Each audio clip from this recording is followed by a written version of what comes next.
السلام عليكم ورحمة الله وبركاته.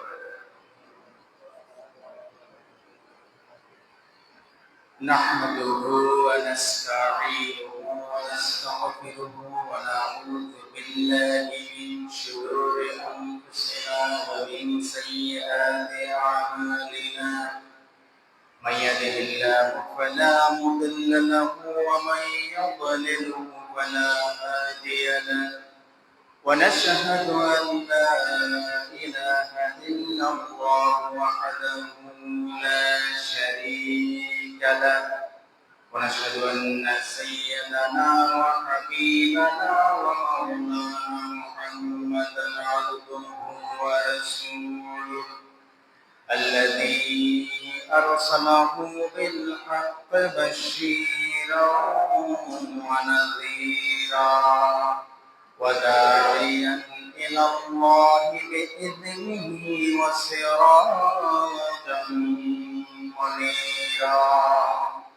فقد قال الله تعالى في كلامه المجيد وفرقانه الحميد: أعوذ بالله من الشيطان الرجيم. بسم الله الرحمن الرحيم. إن الله وملائكته يصلون على النبي يا أيها الذين آمنوا صلوا عليه وسلموا تسليما. اللهم صل على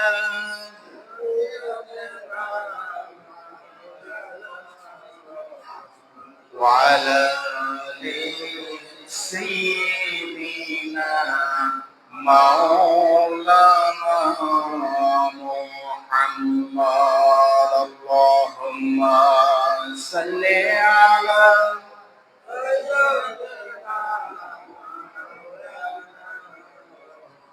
وعلى آل سيدنا مولانا محمد. بلغ الهدى بكماله كشف الدجى بجماله حسنت جميع خصاله.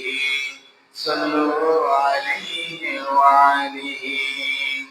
والحبيب الذي ترجى شفاعته لكل حول من الأحوال مقتحم. بلغ العلا بكماله حسنت جميع خصاله. صلوا عليه وعليه. اللهم صل على محمد وعلى آل محمد كما صليت على إبراهيم وعلى آل إبراهيم إنك حميد مجيد. اللهم بارك على محمد وعلى آل محمد كما باركت على إبراهيم وعلى آل إبراهيم إنك حميد مجيد. সকল ক্ষমতার মালিক কে? সকল প্রশংসার মালিক কে? আল্লাহ রাব্বুল আলামিন আজকে আমাদেরকে সালাতুল জুমা আদায় করার জন্য কুরবানির ঠিক পূর্ববর্তী জুমায় আল্লাহ তাআলা আমাদের সবাইকে সুস্থতার নিয়ামত দান করে তার ঘর মসজিদে এসে তাকে সিজদা করার জন্য আমাদেরকে তৌফিক দিয়েছেন এবং সালাত পূর্ববর্তী যে খুতবা, সেই খুতবা শ্রবণ করার জন্য আল্লাহ তাআলা আমাদেরকে কবুল করেছেন। যে মালিক আমাদেরকে দয়া করে মায়া করে আমাদেরকে এত নেয়ামত দিয়েছেন, আমরা সেই মালিকের দরবারে কালিমাতুশ শুকর আদায় করে নিচ্ছি, বলছি আলহামদুলিল্লাহ। প্রিয় মুসল্লি ভাইয়েরা, গত জুমাতে আমার কোরবানি যে সিরিজ রয়েছে সেখানে প্রথম পর্ব গিয়েছিল। তো সেখানে কোরবানির যেই শুরুটা, বিগিনিংটা, সেখান থেকে শুরু করে নিয়ে আমরা কোরবানি কাদের উপরে ওয়াজিব, নেসাব কতটুকু হলে, তারপরে কোরবানির ইতিহাস আমরা মোটামুটি যতটুকু আমাদের পক্ষে সম্ভব হয়েছে, আল্লাহ তাআলা যতটুকু তৌফিক দিয়েছেন সেই পর্যন্ত আমরা আলোচনা করেছি। প্রিয় ভাইরা আমার, আজকে সেখান থেকে ইনশাআল্লাহ দ্বিতীয় পর্ব শুরু হবে। আমার ভাইরা, এই কোরবানি সম্পর্কে নবী করিম সাল্লাল্লাহু আলাইহি সাল্লামকে জিজ্ঞেস করা হলো যে এই কোরবানিটা কি। আল্লাহ নবী সাল্লাল্লাহু আলাইহি সাল্লাম বলছেন, এই কোরবানি হচ্ছে তোমাদের পিতা, মুসলিম জাহানের পিতা, মুসলিম জাতির পিতা ইব্রাহিম আলাইহিস সালামের সুন্নাত। সুবহানাল্লাহ। তাহলে এই কোরবানি কার সুন্নাত? হযরত ইব্রাহিম আলাইহিস সালামের সুন্নাত। নবী করিম সাল্লাল্লাহু আলাইহি সাল্লাম তিনিও আমাদের মুসলিম জাহানের পিতা ইব্রাহিম আলাইহিস সালামের কোরবানির শিক্ষা অনুযায়ী তিনিও ওই অনুসারী কোরবানি দিয়েছেন। আলহামদুলিল্লাহ। প্রিয় ভাইরা আমার, তো যেখানে আমি গত সপ্তাহে শেষ করেছিলাম সেটা হচ্ছে যে আসলে ইব্রাহিম আলাইহিস সালামের তিনজন স্ত্রী ছিলেন। কয়জন? তিনজন। একটু ভালো করে শুনেন, এই সঠিক সত্য ইতিহাসগুলো, সত্য ঘটনাগুলো অনেক সময় আপনাদের অজানা থেকে যায়। এজন্য আমি চিন্তা করলাম জিনিসগুলো আপনাদেরকে জানিয়ে দিই। হযরত ইব্রাহিম আলাইহিস সালাম যখন প্রথম স্ত্রী গ্রহণ করেছিলেন, তার প্রথম স্ত্রীর নাম ছিল সারা। হযরত সারা আলাইহিস সালাম তার প্রথম স্ত্রী। প্রথম স্ত্রী ঘরে যখন কোনো সন্তান হচ্ছিল না, তখন তিনি তার স্ত্রী যে সারা, তিনি তার স্বামীকে বললেন, ওই যে গত সপ্তাহে আমি যেখানে শেষ করেছি, হযরত ইব্রাহিম আলাইহিস সালাম হযরত সারা আলাইহিস সালামকে নিয়ে কোন এক জায়গায় যাচ্ছিলেন। মিশরে প্রতিমধ্যে রাত হয়ে গেছে, আর এক রাজার বাড়িতে, এক রাজপ্রাসাদে আশ্রয় নিয়েছে। সেখানে ওই রাজা একটু আপনার ইতর টাইপের ছিল, নারী লোভী ছিল, যার কারণে পয়গম্বর হযরত ইব্রাহিমের স্ত্রী সারা সুন্দরী ছিলেন, যার কারণে ওই সারার আপনার এই সম্মান হানি করার জন্য সে অনেক চেষ্টা করেছিল। যতবার চেষ্টা করেছে ততবার ব্যর্থ হয়েছে। সুবহানাল্লাহ। আল্লাহ রাব্বুল আলামিন পয়গম্বরের স্ত্রী তাকে হেফাজত করেছিলেন। যতবার ওই রাজা চেষ্টা করেছে ততবার ওই রাজা পক্ষাঘাতের শিকার হয়েছে, এবং পক্ষাঘাতের শিকার হয়ে হযরত সারা আলাইহিস সালামের কাছে আবারও ক্ষমা চেয়ে তিনি বলতেন যে, হে পয়গম্বরের স্ত্রী, আমার জন্য আল্লাহ তাআলার কাছে দোয়া করেন, আল্লাহ তাআলা যেন আমাকে ক্ষমা করে দেন, আমি আর এই চেষ্টা করব না। তো যতবার তিনি চেষ্টা করেছেন ব্যর্থ হয়েছেন, শেষ পর্যন্ত তিনি বুঝতে পারলেন না, নবীর স্ত্রী এটা সোজা কোনো কথা নয়। এজন্য তিনি এই চূড়ান্তভাবে ক্ষমা চেয়ে তারপরে এই চেষ্টা বাদ দিয়ে তিনি আনুগত্য প্রকাশ করলেন, এবং এই হযরত ইব্রাহিম এবং সারা আলাইহিস সালাম যাওয়ার সময় সেখান থেকে কিছু স্বর্ণ মুদ্রা, রৌপ্য মুদ্রা এবং সাথে খেদমত করার জন্য খাদেমা হিসাবে হযরত বিবি হাজরা আলাইহিস সালামকে দিয়ে দেন। সুবহানাল্লাহ। এই সেখান থেকে ওই যে খাদেমা হযরত হাজরা, তখন হযরত সারা আলাইহিস সালাম নবী ইব্রাহিম আলাইহিস সালামকে পরামর্শ দিলেন, আপনি হযরত হাজরা আলাইহিস সালামকে আপনি স্ত্রী হিসেবে গ্রহণ করেন, এবং আপনি স্ত্রী হিসেবে গ্রহণ করে দেখেন আল্লাহ তাআলা সেখানে আপনার কোনো সন্তান দেয় কিনা। সুবহানাল্লাহ বলেন। এখানে আমি গত সপ্তাহে শেষ করেছিলাম। আমার ভাইয়েরা, আল্লাহ রাব্বুল আলামিন নির্দেশনা দিয়েছেন আমার নবী হযরত ইব্রাহিম আলাইহিস সালামকে, তিনি তার যে শহর রয়েছে সেই শহর ত্যাগ করার জন্য। হযরত ইব্রাহিম আলাইহিস সালাম এর আগে যত চেষ্টা করেছেন, তার প্রথম স্ত্রী হযরত সারা আলাইহিস সালামের ঘরে কোনো সন্তান ছিল না।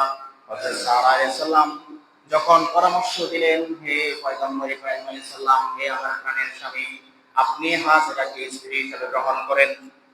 আল্লাহ তাআলা হয়তো আমাদের এখানে সন্তান দিতে পারেন। হযরত ইব্রাহিম আলাইহিস সালাম সিদ্ধান্ত মোতাবেক হযরত হাজেরা আলাইহিস সালামকে যখন নিকাহ করলেন, এরপরে একদিন জিবরাইল আলাইহিস সালাম হযরত হাজেরা আলাইহিস সালামকে এসে তার সুসংবাদ দিলেন, বললেন, হে হাজেরা, নবীর স্ত্রী, আপনার একজন পুত্র সন্তান হবে, ওই পুত্র সন্তানের নাম রাখবেন ইসমাঈল। সুবহানাল্লাহ। আমার ভাইরা, এরপরে আল্লাহর নবী হযরত ইব্রাহিম আলাইহিস সালাম হযরত হাজরাকে বিবাহ করার পরে তিনি আল্লাহ তাআলার কাছে দোয়া করলেন। কত সুন্দর করে তিনি দোয়া করলেন, গায়ে মনোবাদ আল্লাহ তাআলার কাছে দোয়া করলেন। তিনি জানতেন আল্লাহ তাআলা যদি ইচ্ছা করেন তাহলে তাকে এই বয়সে সন্তান দান করতে পারেন। সুবহানাল্লাহ। তিনি আল্লাহ তাআলার কাছে দোয়া করলেন, রব্বি হাবলি মিনাস সালিহিন। হে আল্লাহ, হে আমার আল্লাহ, আপনি আমাকে এমন একজন সন্তান দান করেন যেই সন্তান হবে সৎকর্মশীল। সুবহানাল্লাহ। আপনি আমাকে এমন একজন পুত্র সন্তান দান করেন যেই পুত্র সন্তান হবে সৎকর্মশীল। হযরত ইব্রাহিম আলাইহিস সালাম কান্নাকাটি করে, রোনা জারি করে আল্লাহ তাআলার কাছে যখন দোয়া করলেন, আমার আল্লাহ তাআলা আমার নবী ইব্রাহিম আলাইহিস সালামের দোয়া এত পছন্দ করেছেন, তার কান্না এত পছন্দ করেছেন, আমার আল্লাহ তাআলা এরপরে হযরত ইব্রাহিম আলাইহিস সালামকে সুসংবাদ দিয়েছেন। সুবহানাল্লাহ। আমার আল্লাহ তাআলা হযরত ইব্রাহিম আলাইহিস সালামকে সুসংবাদ দিয়ে তিনি বলছেন, ফাবাশশারনাহু বিগুলামিন হালিম। হে আমার পয়গম্বর ইব্রাহিম আলাইহিস সালাম, আমি আপনাকে এমন একজন পুত্র সন্তানের সুসংবাদ দিচ্ছি যে পুত্র সন্তান হবে অনেক ধৈর্যশীল। সুবহানাল্লাহ। যে সন্তান হবে কেমন? অনেক ধৈর্যশীল। সন্তান আল্লাহর কাছে কিভাবে চাইতে হয়, এইভাবেই চাইতে হয়। যারা বিয়ে করেছেন, যারা এখনো করেন নাই, আল্লাহর কাছে স্ত্রী এবং সন্তান চাওয়ার জন্য আল্লাহ তাআলা কোরআনের মধ্যে আপনাকে শিখিয়ে দিচ্ছেন। এই নবী ইব্রাহিম আলাইহিস সালাম কিভাবে আল্লাহ তাআলার কাছে চেয়েছেন, এটাও আমাদের জন্য একটা শিক্ষা, ঠিক কি না? আমার ভাইয়েরা, এরপরে হযরত ইব্রাহিম আলাইহিস সালামের দোয়ার ফলে আল্লাহ তাআলা তাকে এক সৎকর্মশীল এবং ধৈর্যশীল পুত্র সন্তানের সুসংবাদ দিলেন। যখন হযরত ইব্রাহিম ইসমাঈল আলাইহিস সালাম যখন পৃথিবীতে আসলেন, তখন ওই যে তার প্রথম স্ত্রী সারা আলাইহিস সালামের একটু হিংসা লেগে গেল। আল্লাহু আকবার। এটাই মানুষ, মানুষের একটা স্বভাবজাত একটা ব্যাপার আছে। তো প্রথমে যদিও তিনি পরামর্শ দিয়েছেন, কিন্তু পরে যখন দেখলেন এখন সন্তান, পুত্র সন্তান হয়ে গেছে, এখন একটু কি হিংসার উদ্রে হয়েছে। হযরত সারা আলাইহিস সালাম হযরত ইব্রাহিম আলাইহিস সালামকে বললেন, হে আল্লাহর পয়গম্বর ইব্রাহিম আলাইহিস সালাম, আপনি আপনার এই পুত্র সন্তান এবং আপনার স্ত্রী হাজরাকে আমার চোখের সামনে থেকে সরিয়ে দেন। সিদ্ধান্ত কার? আল্লাহ। আমার ভাইরা, আমার নবী হযরত ইব্রাহিম আলাইহিস সালামের পুরো জিন্দেগিটা ছিল পরীক্ষা। বিভিন্ন পরীক্ষায় বিভিন্ন সময় আল্লাহ তাআলা তাকে পরীক্ষা করেছেন। প্রত্যেকটা পরীক্ষায় হযরত ইব্রাহিম আলাইহিস সালাম লেটার মার্কস নিয়ে তিনি বিজয় লাভ করেছেন। সুবহানাল্লাহ। আল্লাহ তাআলা তার পয়গম্বর ইব্রাহিমকে অনেক ভাবে পরীক্ষা করেছেন। একটা পুত্র সন্তান 86 বছর বয়সে পাওয়ার পরে আবার আরেকটা পরীক্ষা শুরু হয়ে গেল। সেই পরীক্ষা হচ্ছে, তার প্রথম স্ত্রী তাকে বললেন যে আপনার এই পুত্র সন্তান এবং আপনার স্ত্রীকে আমার থেকে দূরে নিয়ে যান। আল্লাহ তাআলার ওহী নাযিল হয়ে গেল। আল্লাহ তাআলা সাথে সাথে পয়গম্বর ইব্রাহিম আলাইহিস সালামকে জানিয়ে দিলেন, হে আমার পয়গম্বর ইব্রাহিম আলাইহিস সালাম, আপনি আপনার স্ত্রী সারার সিদ্ধান্ত মেনে নেন। হযরত ইব্রাহিম আলাইহিস সালাম সেখান থেকে তার স্ত্রী হাজরা এবং তার পুত্র ইসমাঈল আলাইহিস সালামকে নিয়ে তিনি পবিত্র মক্কায় চলে যান। হ্যাঁ, কোথায় চলে যান? মক্কায় চলে যাওয়ার পরে হযরত ইব্রাহিম আলাইহিস সালাম এক মশক পানি এবং এক থলে খেজুর রেখে তার স্ত্রী এবং সন্তানকে ওই মরুভূমির মধ্যে রেখে তিনি চলে যাচ্ছেন। পেছন থেকে হযরত হাজরা আলাইহিস সালাম ডাক দিয়ে বলছেন, হে আল্লাহর পয়গম্বর, আপনি আমাদেরকে এখানে রেখে যাচ্ছেন কোথায়? কয়েকবার জিজ্ঞেস করলেন। এরপরে হযরত ইব্রাহিম আলাইহিস সালাম তাকে বললেন, আমার উপর অর্ডার হয়েছে, আল্লাহর আদেশ হয়েছে, আমার এখান থেকে চলে যেতে হবে। আমি তো আল্লাহর নবী, আমি এখানে বসে থাকার আমার সুযোগ নাই। আমার আল্লাহর দ্বীনকে এই জমিনের মধ্যে প্রচার করতে হবে। আমার আল্লাহর যে তাওহীদ রয়েছে, এই তাওহীদের দাওয়াত এই মক্কাবাসীর মধ্যে পৌঁছে দিতে হবে। সুতরাং সিদ্ধান্ত হয়েছে তুমি এবং তোমার পুত্র ইসমাইল এখানেই থাকবে।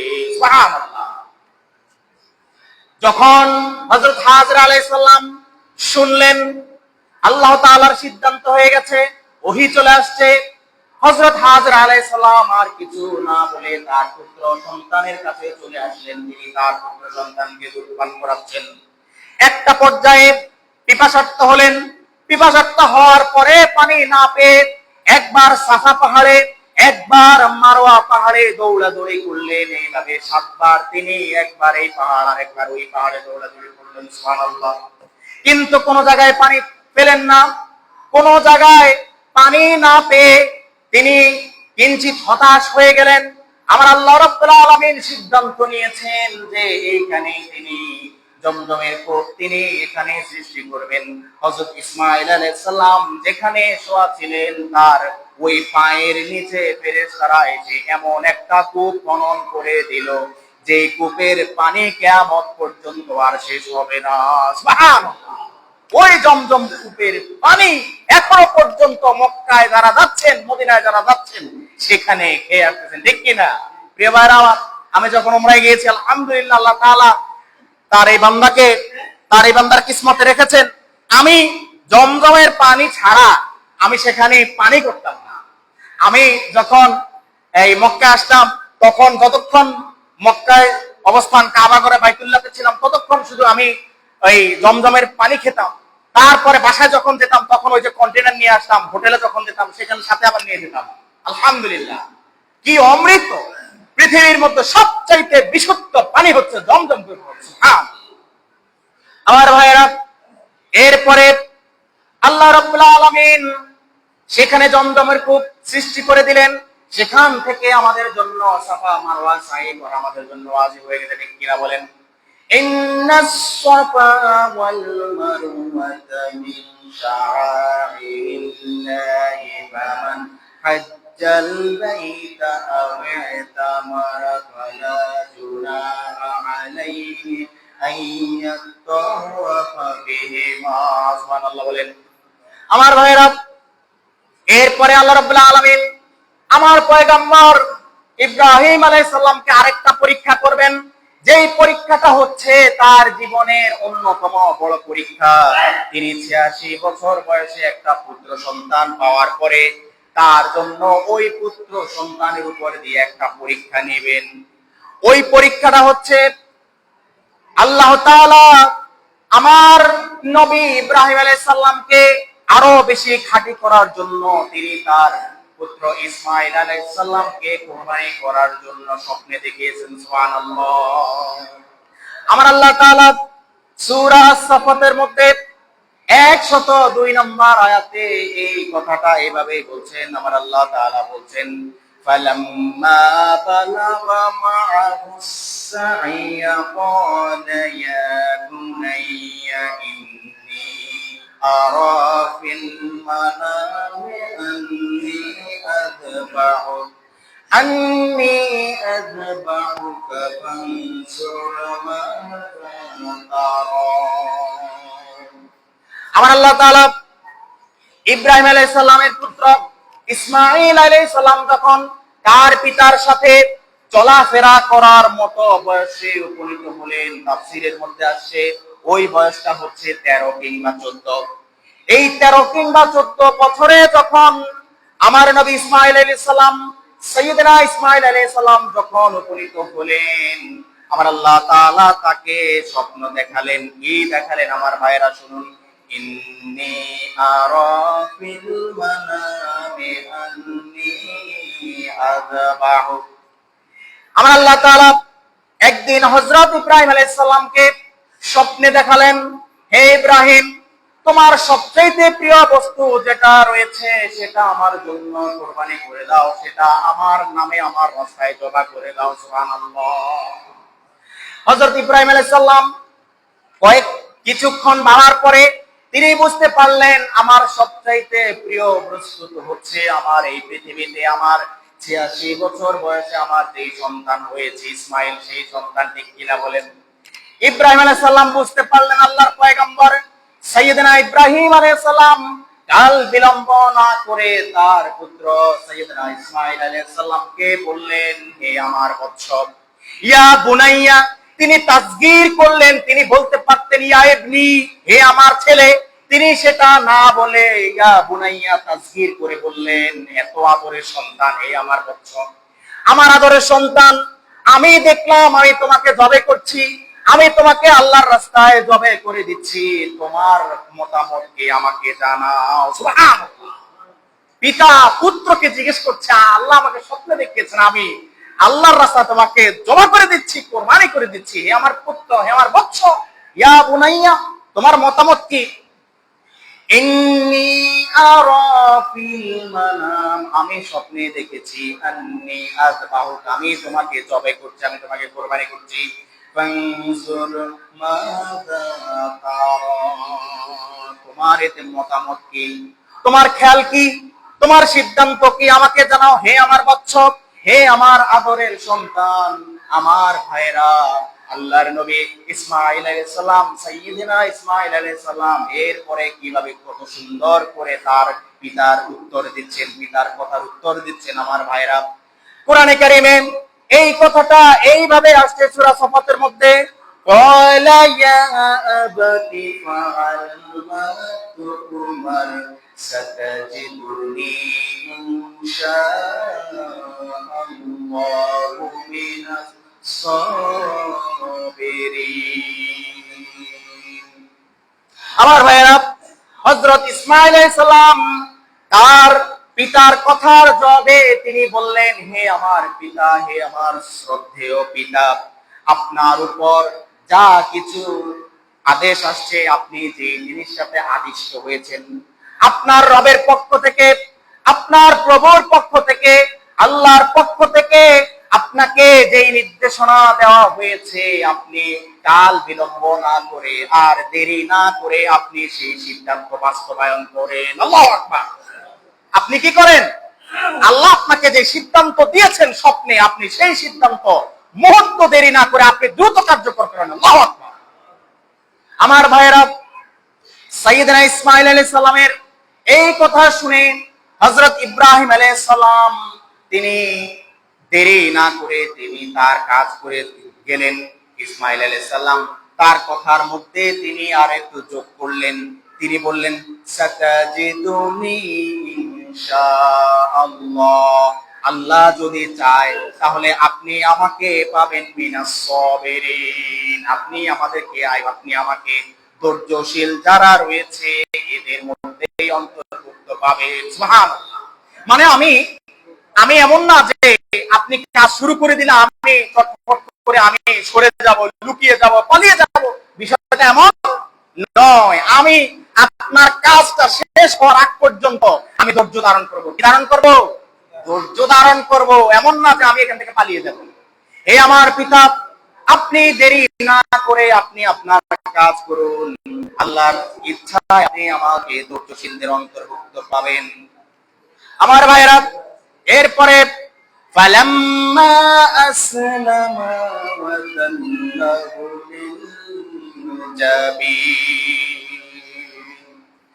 এরপরে হযরত ইসমাঈল আলাইহিস সালাম এবং হযরত ইব্রাহিম আলাইহিস সালাম তারা উভয়ে যখন আমার আল্লাহ তাআলার আদেশের কাছে আত্মসমর্পণ করে দিল, ফালাম্মা আসলামা, তারা উভয়ে যখন আত্মসমর্পণ করলো, তারা উভয়ে যখন মেনে নিল, ওয়া তাল্লাহু লিল-জাবিন, এবং হযরত ইব্রাহিম আলাইহিস সালাম ইসমাঈল আলাইহিস সালামকে কাঁধ করে শোয়ায়ে দিয়েছে। কেমন করে? কাঁধ করে শোয়ায়ে দিয়েছে। জবাই করার জন্য পিতা ছেলেকে কত বছর বয়সে পাইছে? 86 বছর বয়সে। ওই ছেলেকে এখন জবাই করবে, নির্দেশ কার? আল্লাহ। প্রিয় ভাইরা আমার, এরপরে وَنَادَيْنَاهُ أَن يَا إِبْرَاهِيمُ। হযরত ইব্রাহিম আলাইহিস সালাম যখন তার প্রিয় পুত্র ইসমাইলকে জবাই দেওয়ার জন্য তিনি যখন কাঁধ করে শোয়ালেন, আমার আল্লাহ তাআলা হযরত ইব্রাহিম আলাইহিস সালামকে ডাক দিয়ে বললেন, কি বললেন শুনেন।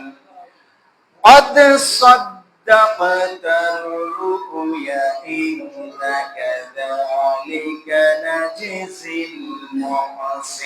المحسنين।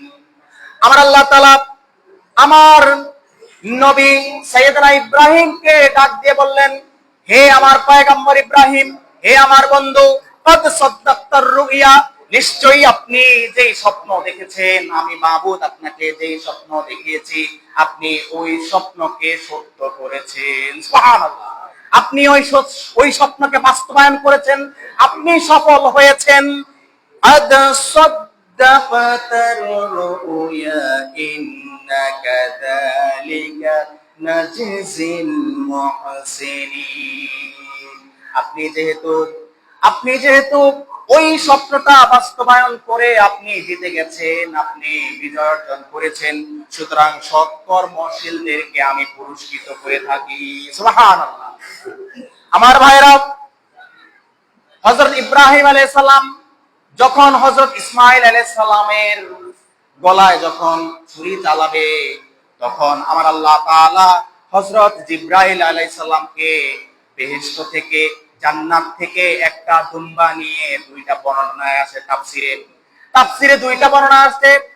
কোন তাফসিরে বলা আছে দুম্বা, আবার কোন তাফসিরে বলা আছে ভেড়া। ভেড়া হোক বা দুম্বা হোক, জান্নাতে লালন পালন করা হয়েছে, যেটাকে জান্নাতে লালিত পালিত করা হয়েছে। আমার আল্লাহ এখানে ইব্রাহিম আলাইহিস সালামকে বলছেন তোমার পুত্র ইসমাইলকে জবাই করো। ওই দিকে আমার আল্লাহ হযরত জিবরাইল আলাইহিস সালামকে বললেন, হে জিবরাইল, জান্নাত থেকে একটা দুম্বা নিয়ে যাও দ্রুত, জান্নাত থেকে একটা দুম্বা দ্রুত নিয়ে যাও।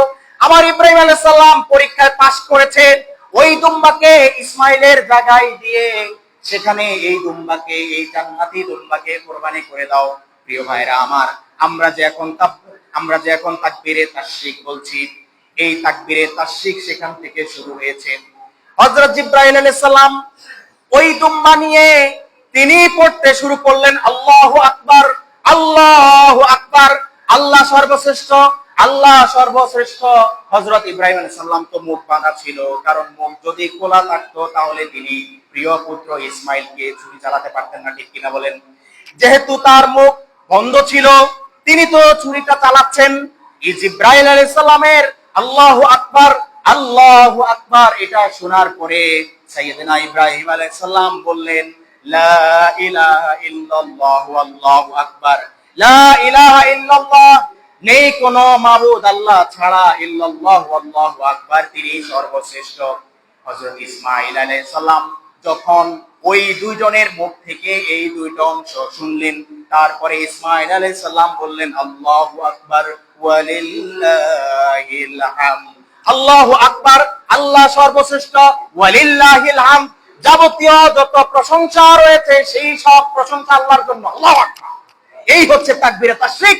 সেখান থেকে এই তাকবীরে তাশরিক আমরা এখনো পর্যন্ত আমরা বলি, ঠিক কিনা?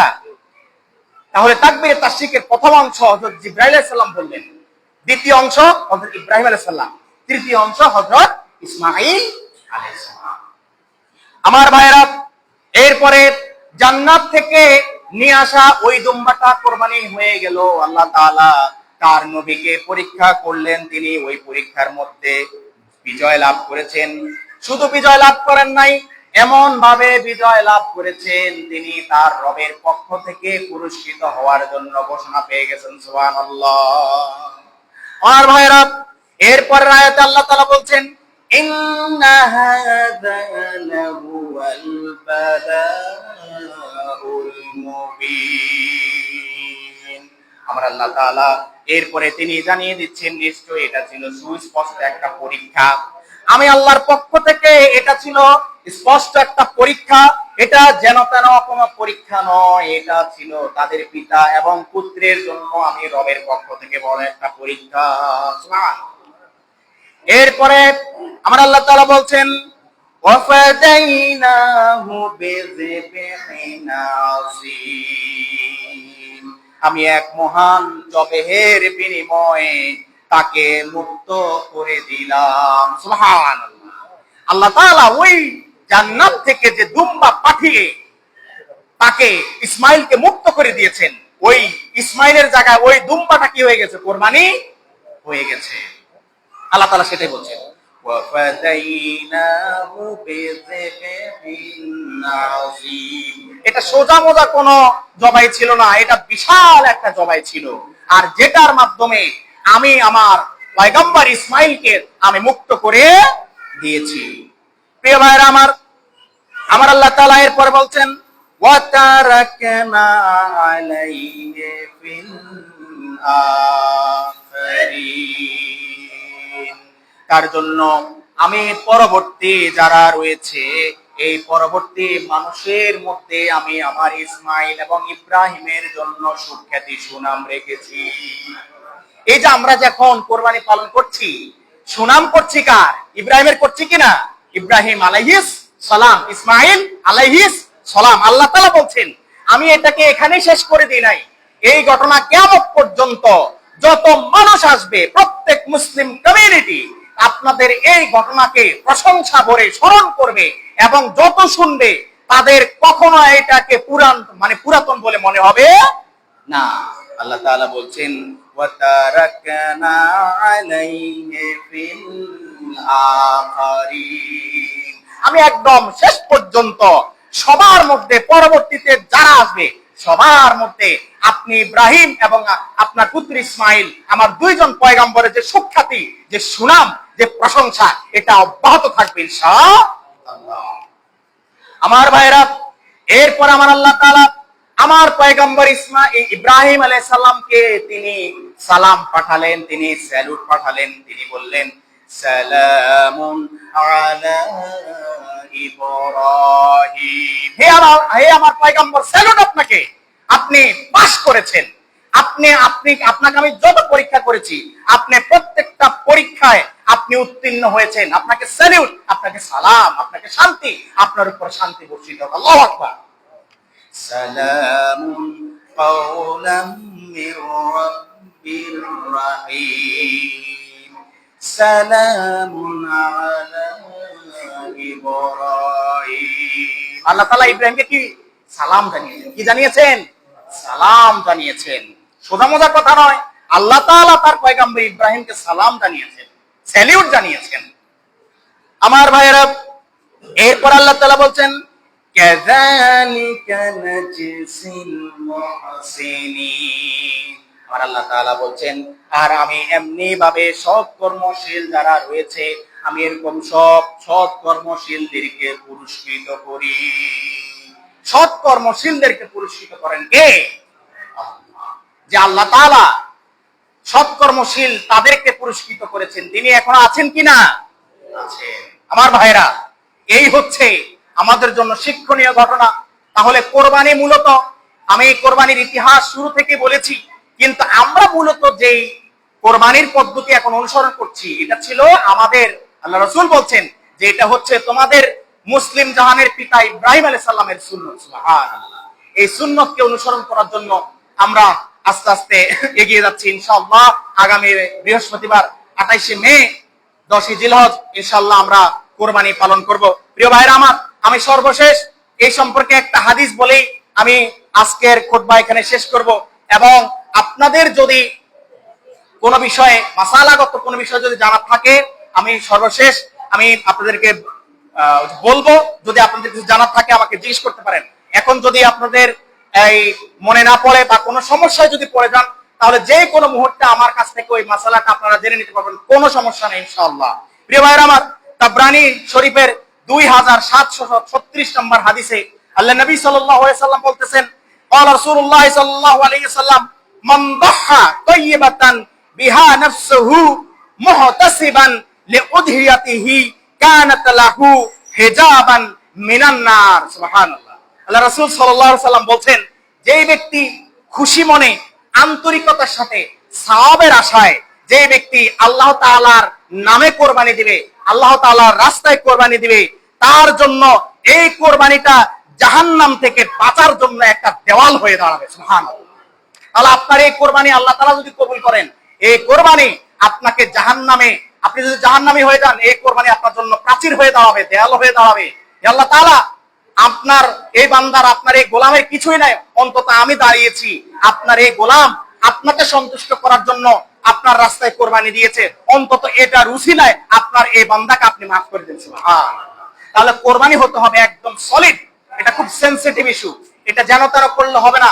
আপনার টাকা হালাল হতে হবে, সুদের টাকা হওয়া যাবে না, ঘুষের টাকা হওয়া যাবে না, চুরির টাকা হওয়া যাবে না, চাঁদাবাজির টাকা হওয়া যাবে না, অর্থাৎ হারাম পন্থায় অর্জিত কোনো টাকা হওয়া যাবে না। যদি সম্ভব হয়, আল্লাহ তাআলা যদি তৌফিক দেন, তাহলে চেষ্টা করবেন একা কোরবান দেওয়ার জন্য। আর যদি আল্লাহ তাআলা তৌফিক না দেন, তাহলে আপনার শরীক যাকে নেবেন আপনাকে দেখতে হবে তার টাকাটা হালাল কিনা, তার টাকাটা বৈধ কিনা। কারণ আপনি তাকে আবেগে নিয়ে নিয়েছেন, আপনার অমুক ভাই তমুক ভাই, কিন্তু তার টাকাটা বৈধ নয়, আপনার কোরবানিটাও বরবাদ হয়ে গেল। নাউজুবিল্লাহ। এজন্য এগুলোর ক্ষেত্রে আবেগ দেখাবেন না। যে সমস্ত ইবাদতগুলো, আর্থিক ইবাদতগুলো সেনসিটিভ, নিয়তের ব্যাপার, এগুলা কিন্তু খুব সেনসিটিভ, এগুলোর ব্যাপারে সাবধান থাকবেন। আর আরেকটা কথা, এটা মাসালাগত আমরা মারাত্মক ভুল করছি। আমি গত খুতবায়ও বলে দিয়েছি, আজকেও আমি কথাটা টেনে দিচ্ছি, সেটা হচ্ছে অমুকের নামে তমুকের নামে কোরবানি দিচ্ছি, এটা নয়। এটা বলে শিরক হবে। আমার পক্ষ থেকে আল্লাহর নামে, আমার পিতার পক্ষ থেকে কার নামে? আল্লাহর নামে। আমাদের পক্ষ থেকে, আমাদের নামে নয়। কারণ আল্লাহ তাআলা কোরআনে স্পষ্ট বলে দিয়েছেন, যাতে আমি তোমাদেরকে যে রিজিক গুলা দিয়েছি, ওই পশু হিসাবে যেই রিজিক গুলা দিয়েছি, যাতে তোমরা এইগুলা আমার নামে, আমার রাস্তায় কোরবানি করতে পারো। সুতরাং কোরবানি হবে একমাত্র কার নামে? আল্লাহর নামে, আমাদের পক্ষ থেকে। শরীকদের কি থেকে? পক্ষ থেকে, শরীকদের নামে নয়। খেয়াল রাখবেন, শরীকদের নামে কোরবানি নয়, শরীকদের পক্ষ থেকে আল্লাহর নামে কোরবানি। ঠিক কিনা? এই বিষয়গুলো খেয়াল করবেন। কারণ ছোটখাটো আপনার জ্ঞাতার্থে অথবা অজ্ঞাতার্থে আপনার এটা শিরকের গুনাহ হয়ে যাবে। আল্লাহ তাআলা আমাদেরকে সঠিকভাবে এই আর্থিক ইবাদতটা সুন্দরভাবে সুন্নাহ তরিকায় আমাদেরকে সম্পন্ন করার তৌফিক দান করুন। আল্লাহুম্মা আমিন। হাযা মা ইনদি ওয়াল ইলমু ইনদাল্লাহ আলাইহি তাওয়াক্কালতু ওয়া ইলাইহি উনীব। আসসালামু আলাইকুম ওয়া রাহমাতুল্লাহি ওয়া বারাকাতুহু।